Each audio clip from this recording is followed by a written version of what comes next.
Naam, mpenzi mtazamaji wa Kipenge TV, tunakusalimuni popote ulipo na kukaribisha kusikiliza awamu ya kwanza ya habari za matukio ya kila siku ya leo Jumamosi tarehe 24 Januari mwaka 2026, na tutakwenda kuanzia tarafani Fizi katika jimbo la Kivu ya Kusini mashariki mwa Jamhuri ya Kidemokrasia ya Kongo, ambako katika sekta ya Lulenge na Mutambala kuanzia saa 12 asubuhi yani size, mapigano makali yameripotiwa kati ya M23 na wapiganaji wazalendo katika vijiji vya Natulonge na Rugezi. Mashujaa wa kizalendo walipambana kwa nguvu kubwa. Maadui walipata pigo kali sana kiasi cha kurudishwa nyuma na kutawanyika. Kwa azma thabiti, wazalendo hao wanatangaza kutokurudi nyuma, huku wakisisitiza ya kwamba dhamira yao ni kuikomboa Minembwe na maeneo mengine yanayokaliwa na waasi hao. Viongozi wengi wa makundi ya wapiganaji wazalendo wanaonesha hamasa kubwa ya kugombania nchi yao na kukamilisha kiapo chao cha taifa au kifo. Katika ujumbe rasmi uliosainiwa na Bwana Kakuta Moise Michel, ambaye ni msimamizi wa kitengo cha mawasiliano cha muhimili wa operesheni wa Lulenge, akiwa kijijini Lebera hiyo jana tarehe 23 Januari mwaka 2026, ametoa wito kwa makundi mengine ya kizalendo yawaendee kama msaada, kwa kuwa hawataki tena kumpa adui muda kuelekea Minembwe.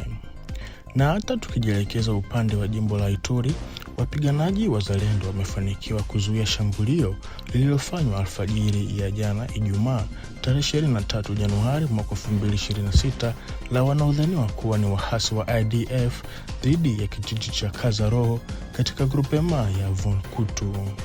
Kwa mujibu wa vyanzo vya habari vya ndani kabisa, vinataharifu kuwa washambuliaji wawili waliuawa, huku wengine 3 wakikamatwa na kisha kukabidhiwa kwa FARDC huko Ndimo.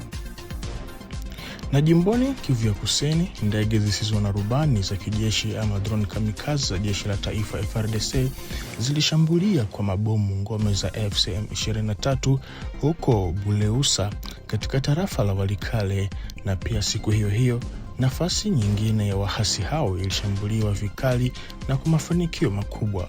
Shambulio hilo lilifanyika huko Kikuku katika tarafa la Ruchuru katika sheferi ya Bwito.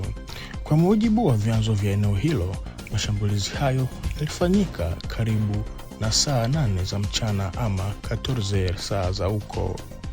Baada ya zaidi ya mwezi mmoja wa kujiondoa kimkakati, Gavana Jean-Jacques Purusi amerejea katika mji wa Uvira hiyo jana tarehe 23 Januari mwaka 2026 kwa kutumia ndege aina ya helikopta ya Umoja wa Mataifa, akijitolea kurejea katika mazingira ya usalama ambayo bado ni tete.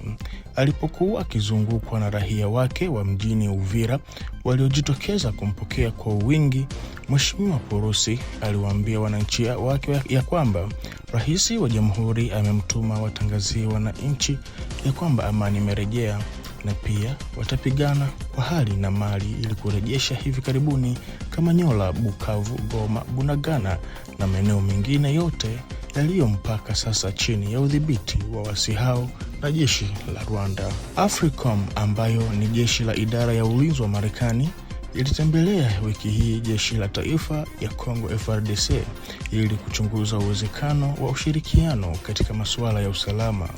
Na kwa mujibu wa Kanali Michael Gacheru, kiongozi wa timu ya AFRICOM, alisema ya kwamba AFRICOM inatathmini dhamira na ushirikiano endelevu wa FARDC katika kuchunguza njia za kuimarisha ushirikiano wao na kiusalama na kuendeleza amani kwa nguvu.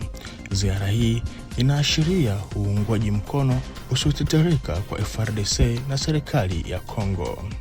Kutokana na chanzo hicho cha habari kutokea ubalozi wa Marekani nchini Kongo, ziara hii inaashiria hatua muhimu katika kuimarisha uhusiano wa kiusalama kati ya Washington na Kinshasa kwa lengo lililo wazi la kuimarisha uwezo, kuboresha uratibu na kuunga mkono amani ya kudumu kwenye uwanja wa operation.